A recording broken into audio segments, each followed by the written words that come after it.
Okay guys, so I am in the bed right now and I cannot do too much moving because unfortunately for me, and I wanted y'all to be able to see Jory, she's actually right here napping, but I have to elevate my legs, so I think that's going to hinder you guys from seeing her, and obviously I can't put her on the edge. So let me get to filming this video. So I know this is probably like very random for you guys because the last few videos have been pretty much all happy, excited, from the birth, the labor and delivery video to just the whole hospital experience, us coming home, our first time as a family including Jory, and then the name reveal. You guys have seen a lot of, you know, exciting, happy content, which obviously we are very, very happy to have Jory here, and have added this new addition to our family. But me personally, I have literally endured, like, women in general endure so much. Like, hats off to any woman, especially those who have bared a child or children, because if you guys have never watched my channel before, I have twins, and I'm not even gonna give a disclaimer about my appearance because I was gonna try to come on here and try to do some makeup and look a little bit more presentable, but I feel really bad. This is the reality of giving birth, so I'm gonna come on here as real life, so just whatever. But anyways, hats off to those women who, you know, are women in general, because women, we are so strong, and there are times when, you know, a lot of people, and kind of wanted to just come on here and give like a real account of motherhood, my experience thus far. This is very impromptu. Like, I literally woke up and just realized, like, wow, like, I feel like crazy, like, I just feel like crap, and like, and I'm able to say that out loud because a lot of people, you know, the moment you start saying anything discouraging or negative, quote unquote, about motherhood or after giving birth, is kind of like seen as a bad thing. It's kind of taboo to say anything negative. Our experience overall with this pregnancy was amazing. Like, I had a great pregnancy other than a placenta previa, but yeah. So anyways, I did write down a few things on my phone. I'm gonna go over the real, like the real nitty-gritty about what I have been experiencing, or what I had experienced pretty much since giving birth.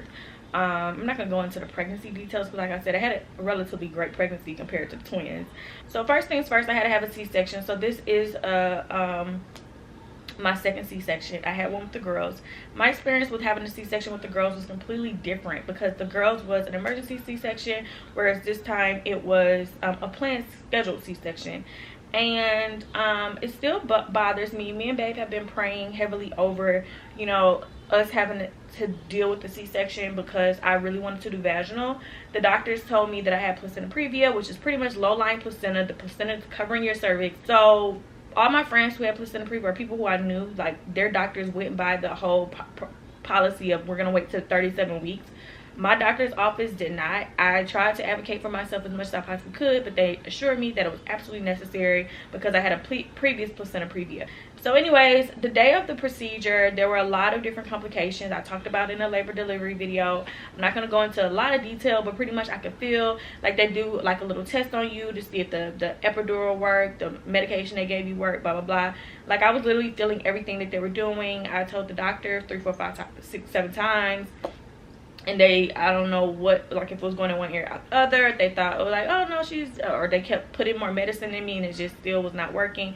Luckily, like I said, Babe was there. He advocated for me, so they ended up having to put me to sleep to deliver Jory. However, fast forward after that, we were given the high five by a few of the doctors, like, oh, we went in with the intentions to give you a hysterectomy. And me and Babe like, what? Like, how did you have that notion? Like, what's going on? And they were all like so happy that the placenta was not in the way. The placenta was perfectly fine. My daughter came at 36 weeks unnecessarily. Like, you all cut me open unnecessarily. So I'm like, they were like, but we couldn't see off the ultrasound 100%, so this was just kind of like a safety blanket type of thing. How you gonna play with somebody's life like that? And I'm looking at all my other friends who recently delivered and they had vaginal experiences and they're living their best lives, and I had a C-section before, so I knew it was up, but it's still like, dang, like, look at me, like, the suffering, like, after you have a C-section, I can just see a vast difference with seeing how my friends are like acting now, and like look at me, like, just look at me. So that was hard enough dealing with that. And personally, I don't think that I needed to have a C-section. I definitely think that had they waited to 37 weeks, my placenta would have been at a good position and I could have delivered her. But like I said, God is watching over everything. She is perfect. She is absolutely perfect. We went to the doctor for her follow-up, but we'll put that footage up later. Well, I didn't really film the whole appointment, but we just showed the clip of us going. But yeah, she is perfect. She is just, she's perfect, so I don't really want to go into detail of how perfect she is. She's just perfect. So no issues, no complications with her. And that's what's most important to me as a mom. But as a patient at the hospital, you know, like, it's just so much medicine they had to give me. I was in excruciating pain. Like, I'm literally having, like, I have bruises on my arm now. I don't know if y'all can see because of, I can't even tell what y'all can see, but like, there's like bruises all over my body from all the IVs and them constantly having to stick me and put this in me and put that in me and drug me up and give me the strongest pills that people overdose on. It's just crazy, all of that. And like I said, just the fact that I also, like, after your body, like, after you deliver baby, your body now has to adjust back to what it was prior to.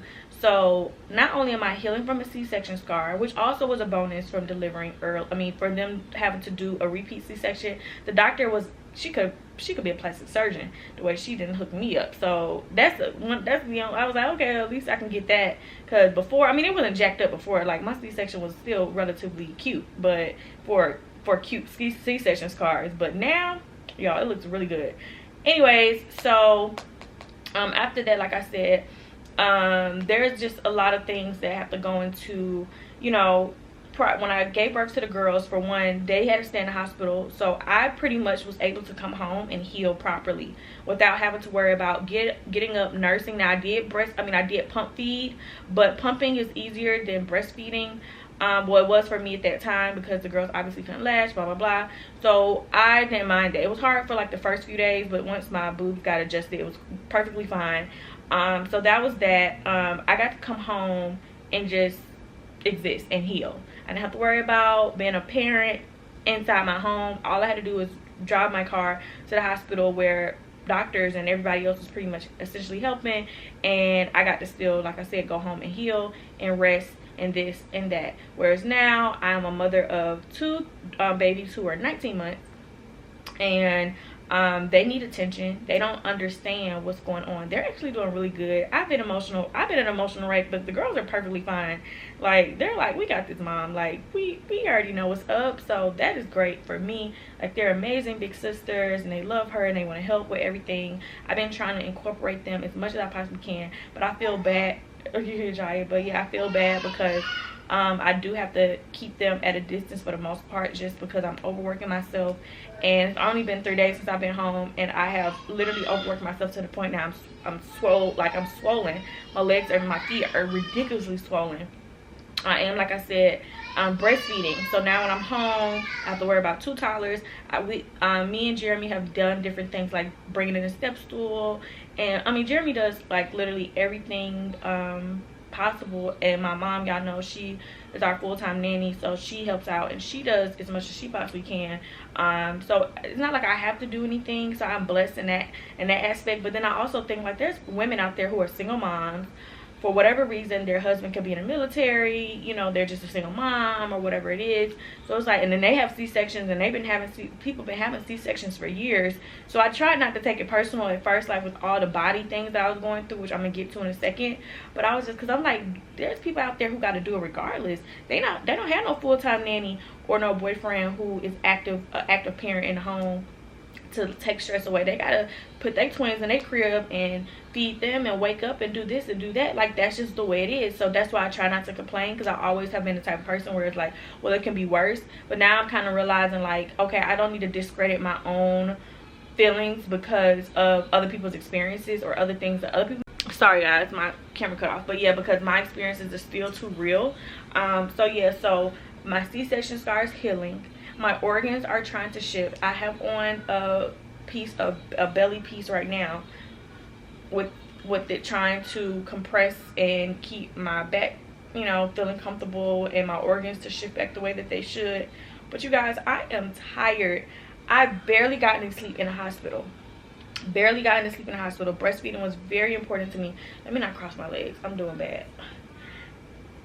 But yeah, I barely got any sleep in the hospital the first 2 days. I'm also a workaholic. Like, I'm the type of, like, even my manager before giving birth, she was asking me like, hey Keesha, how long is your maternity leave? And I literally like gave her like, okay, well, she's scheduled to be here July 28th, so I'll be back by August 1st.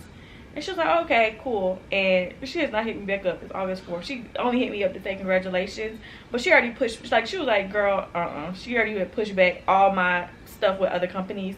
And then that's just what that is. Like, I'm glad I have people like that in my life, because sometimes you just, like, you gonna work yourself to death. And I am the type of person where hopefully that doesn't happen, but Jesus, I will be the one great example of someone who will work themselves to death, because I don't know how to stop. Like, I feel like I always have to be on go, and this is what happens. Like, I know y'all are probably like, oh, this is just swelling, but this was very serious, because I didn't swell up after I gave birth with Jory. And like I said, I've been on my feet.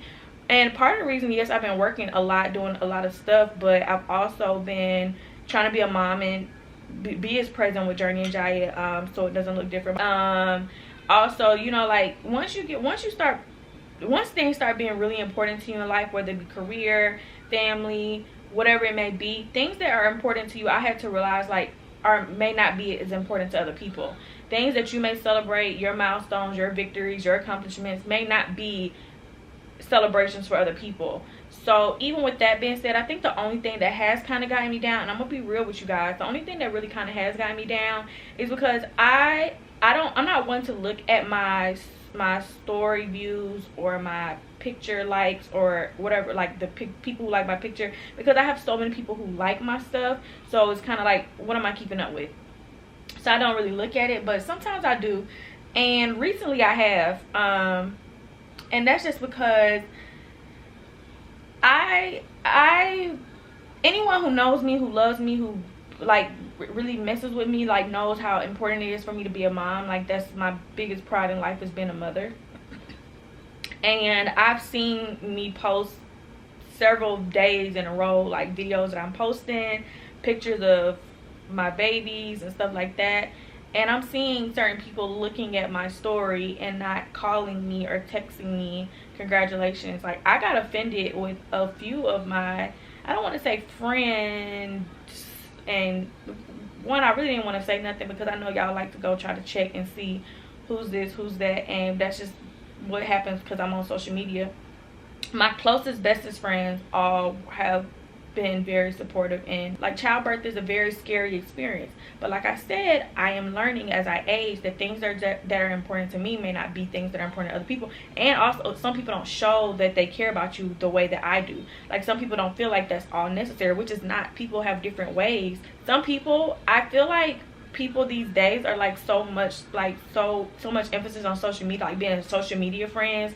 Like, oh, I'm gonna repost your stuff on social media just to say I did it or to look like I cared. But me, I'm like a real friend, or a real person who, like, not even just friends, but like, if I care about you, that's the way I am with you in real life. I'm not gonna just post something. Trust me, if I post anybody on my social media, or like congratulate or support or boast, I'm not just gonna do it on social media. You're gonna know, like, I really F with you. So it was emotionally hurting me, because I was seeing like some of my people who I thought cared about me, like, just looking at my story. I'm like, what? Like, you didn't even say congrats, or like, what? And then, you know, so Jeremy has also taught me, like, because he knows me, like, that's my best friend, so he has also taught me like truths about myself. And he is, even with this pregnancy experience, like, sometimes when I come and vent to him, he always reminds me, like, babe, like, you have to stop holding on to people or things that don't suit you. Like, that's negative energy. So if you see these types of things, don't dwell on it. Be grateful that you see it and move accordingly. And, you know, so that's just what it was. I don't have no hate, no love lost for people. I'm still going to be positive, upbeat. You'll never know a change. But it's just, now I know how much you really do care about me, type of thing. And yeah, so that's just that.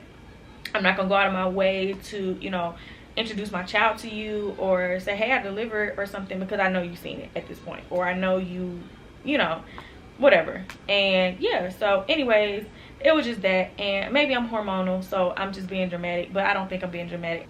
But yeah, another thing that really has changed overall, you know, that you have to be mindful with, is the relationship with you and your significant other.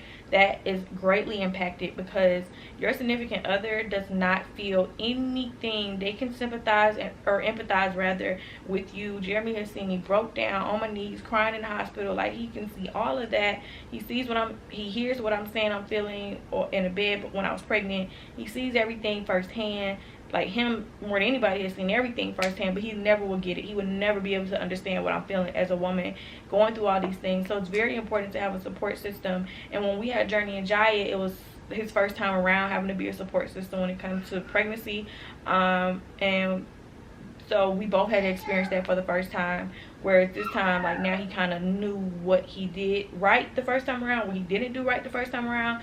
So he has truly has tried his best to be as much of a support system to me as he possibly could, and continue to tell me or ask me anything to make sure that I'm okay. So communication is something I would definitely say. Having a conversation with your partner prior to going into labor is something very important. Me and Babe had a conversation because I was having surgery and it was hard, but I had to talk to him about things that I would want done for myself in case this happened during the procedure or blah blah blah. And he has to be my voice, which he definitely like rose to the occasion, because he had to be my voice when I needed him to tell the doctors, like, stop cutting my girl open, she can feel what y'all are doing. So he was able to do that, and because we communicated in that way, everything we have, like, we're dealing with now, like, I make sure I speak up. If you don't have, like, if you feel like you don't want to have to ask people for help or your significant other for help, you got to remember they help make that baby too. So don't be afraid. And that's how I have kind of sort of been, like, I'm the type of person where I can just do it without asking people, but that's just not the way to be when you give birth. Like, rely heavily on your partner. That's the least that they can do, especially if you're, I mean, even vaginal birth, because I know someone who tear or this or that or whatever, just birth period. Rely heavily on your partner. There is nothing too much. I don't care if you gotta ask him to get you water every 5 minutes. Jeremy has to help me roll out of bed. Jeremy, I'm gonna call on him because I need him to be here for me as well. It's because the better I am, the better mother I can be for our newborn baby as well as our twins. So that was something, like I said, your first time experiencing it together may be new, shocking. Your hormones, explain to them, express to them, talk to them about different things that women go through and while carrying a baby, because they may not understand until you have thoroughly, like, explain to them what postpartum is. I had to explain to Babe what postpartum was, so if he saw those things in me, what to do. Like, I had to pretty much coach him through a lot of things to have him really understand, you know, exactly what was going on. So when baby comes home, like, we're a team. So that has really been helpful in a sense. But like I said, we're not perfect. All the body changes that you go through, me, like, I'm just being real, like, I'm really happy and pleased with my weight gain this pregnancy. I'm very petite by nature, and, you know, just to have gained some weight and stuff like that, I have been so excited. Like, oh, I can't wait to drop the baby and get back in the gym, have my trainer, and just keep this weight on me. And just, you know, just, so I told you guys a few vlogs back that I had, like, a whole little mommy makeover goal that I was gonna do a whole list of things. Then I quickly forgot, just like right when I delivered the baby, I'm gonna be feeling my worth, because just last week it made sense as to why I had a big belly. Now it does not. So it's kind of discouraging, like I said, but I'm trying my best to embrace it. Like, even with the name reveal video, like, I did not want to wear that orange dress, and I was telling Babe, like, I need to get my makeup done because I look so crazy, like, my body looks so terrible. And he's like, Babe, you look amazing, like, you look perfectly fine, like stop it, like, you just gave birth. Like, of course, encouraging me and stuff, but, and sorry y'all if I look tired, I really am exhausted. But yeah, just with that. And I told myself, Keesha, put on this dress, like, you just gave birth, like, give yourself a break. Like, what are you talking about? like you're perfectly fine, and you gave birth via C-section, so you're not going to lose your belly as quickly as everybody else, because your body underwent surgery, so you're swollen, your body has to excrete certain fluids. Like, it's a lot of things that go on with having a C-section. Afterwards, you can't walk as quickly as everyone else, for the most part. Like I said, everything varies, but for the most part, people who have a C-section have a completely different experience. So like I said, it was just that. Also, a lot of people don't really understand like how things that used to just be so normal for you to do, like you can't do, like you're not allowed to drive for a period of time, especially while you're on the medication. Your urethra tract may get off balance, which it did definitely the first time around with the girls. And by that I mean, like, when you're using the bathroom, is now either A, painful, your tract is off because of the catheter they had to put in you for the procedure. And at first, like, everything was perfectly fine. They gave me the stool stoppers, they gave me the gas medicine. It was a completely different experience with the girls. When I got home, they did not give me of course they don't give you stool stoppers to go home. You can go to the store and go get some or whatever, but I didn't take them for 2 days, and then it was a whole nother thing. But literally, like, my boobs are so engorged, leaking, and this is, you know, but leaking everywhere, all over my thighs. I'm literally blotting my breast and trying to pass a movement, and it's just, and you're in pain, like your stomach is crunched up, cramping, it's just all bad. Like, it's all bad. Your boobs are hurting so bad because mine were like literally, like, I guess my body was sending signals to my breast as I was trying to use the bathroom, and it was just like every time like a cramp passed through for it. I know it seems like a lot, but this is what happens in childbirth. Like, it was just like sending signals, and my boobs were filling up heavier and heavier, and then it was exploding everywhere, like all at the same time. And like I said, you're trying to, like I said, for me personally, I'm trying to continue, like, my diet has stayed the same. Luckily, I'm still eating breakfast, lunch, and dinner with no issues, and drinking plenty of fluids. But yeah, like, you guys, like I said, childbirth is a beautiful experience, but there are some things that a lot of people don't talk about and express. And you guys, it genuinely has been a completely different experience from being a second-time mom, if they even that don't even make sense. But hey, Journie, you getting up, baby? Hey, mama. And I love my baby, so there's nothing that I won't do. Or, you know, every time she wakes up, I'm going to get up and make sure she's fed. I mean, babe does bottle feed, but now that's becoming a problem because the nipple of the bottle is easier to suck than the breast. So then it's kind of like, yeah, it's like, then when she relatches to my breast, like, she's trying to suck it like it was a nipple, and now it hurts. And so it's kind of like confusion. You're not really supposed to give your baby a nipple until after, like, the bottle, until like 2 weeks after they've already been thoroughly doing breast. And I'll get through this. I got over the C-section with the girls, and once I got through those 6 weeks, I was able to see the light again. But the process in between is a process, and I just want people to understand it. So if I look tired in some vlogs, I am like, oh, you want my boob again, mama? Oh my god, I just finished breastfeeding. Are you serious, Journie? No, you don't, mama. Or you just smell it. Girl, you just ate for 40 minutes. Let me see. She wants it.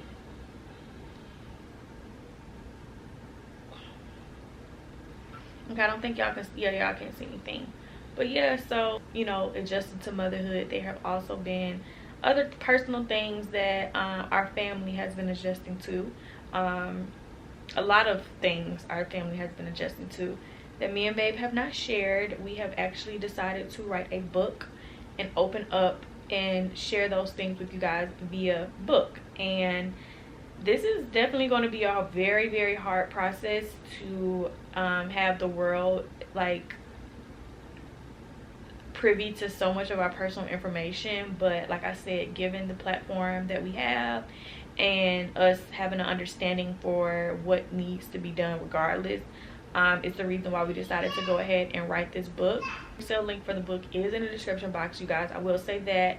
And I really hope you guys support the book and just the process and the journey. Not even just the book, the content in the book, the process and the journey, and the vulnerability of me and Jeremy. That's what I really want the most support with. And our true keys and our true dons will be along for this ride, because I'm pretty sure y'all were just expecting, oh, they're about to have a baby, that's like the biggest thing, boom, they just had the baby, now this is it. No, there's more. Good morning, everybody. All right, y'all, let me stop being loud because my baby right here is knocked out sleep. My cute self. Oh, look who just walked in, y'all. I can't show y'all beta because it's only for my eyes only. And that's right, babe. Yeah. So what we gonna talk about with these people today? Alright, y'all. Yeah, so. Okay, you can sit right here now. What, is this panties still revealing? No, you should be good. I don't think nobody wants to see you in no grandma panties anyway. Are you serious? But me. These are not grandma panties. These are my postpartum panties. Yeah, what she got on? Those help me snap back. She's talking about postpartum panties, girl. Them is some grandma panties. No, they're literally called postpartum panties. Them is some Sandra panties. Are you serious? She a grandma. My mama. Not like that. I'm saying she a grandma, so that's what I say. I could have said that's some Barbara panties. That's my mama, y'all. And they are both grandmas, so it ain't no sneak this and no none of that. You did. Nah, I don't know what kind of hand is they well, but. So yeah, y'all, we finna get ready to drop the link on this video right here. So I want y'all all to go pre-order. And we really we know y'all love us and we know y'all support us, obviously. You see what I'm saying? But we would really love if y'all supported us with this book and y'all read what we got to say. You know what I'm saying? I know a lot of y'all want the audio version, but and then we are gonna talk over YouTube about it. Obviously, once we release it and you all read the content. Y'all are probably gonna have a lot of questions, a lot of oh, we know y'all gonna have a lot of questions. Y'all gonna be like, okay, so where do we go from here? This, that, and the third. We're not gonna do a Q&A immediately after because of the content of the book is it's a lot of heavy information, you guys. So with that being said, once we release it, I guess in due time, because I don't want to make any promises right now, because emotionally we have to handle the release first. So once we actually do release it, we'll come back and actually update the process of talking about it on YouTube, because I don't want to say now what we'll do. Yeah. Because I don't know how I'm gonna feel. We're just gonna leave it up to y'all imaginations at this point. So we're releasing a book. The book has a lot of content. We are sharing a lot of our most intimate things, details of our personal lives Sex scenes, all type prior of stuff. to meeting one another. And ultimately how that shaped how that ultimately who about it? Who about it? We made a video, y'all. Who about it? How that ultimately shaped the dynamic of our actual relationship. Anyways, I really hope you guys support this journey. This has been a very, very, very emotional, hard thing to share, open up about. It is a lot. It is a very, very heavy thing once you guys read it. We're not trying to get emotional and give any details or talk about anything over the camera until the book is out, and that's just what I just prefer to do. One being that I was pregnant, dealing with a lot of the stuff that we do talk about in the book. I'm talking about currently pregnant. We talk about a lot of stuff in a previous pregnancy, but I'm talking about currently, dealing with just giving birth. So yeah, when I was pregnant, I didn't really want to give any type of hits, subliminals, or talk about anything, the content of the book specifically, because it was hard enough and my baby was most important. Now that she's here, I'm trying to heal. I'm going through postpartum, as you guys see in the beginning of the video. It's a lot going on with my body, and just the fact that we had to deal with this book separately, not just writing, but the actual what we're writing about in the book was hard enough that we had to deal with as a couple, as a family. She finna cry now, y'all. Stop it. No, enough. Stop. Yeah, you guys, it was a lot for us. Hair long. Hey, y'all, get what? I'm getting dreads. They don't like it, but get what? She got to deal with it. You're not. I'm sorry, y'all. Peace, love, and soul. And I'm gonna see your pink flesh on the screen. I never get it right. Ever.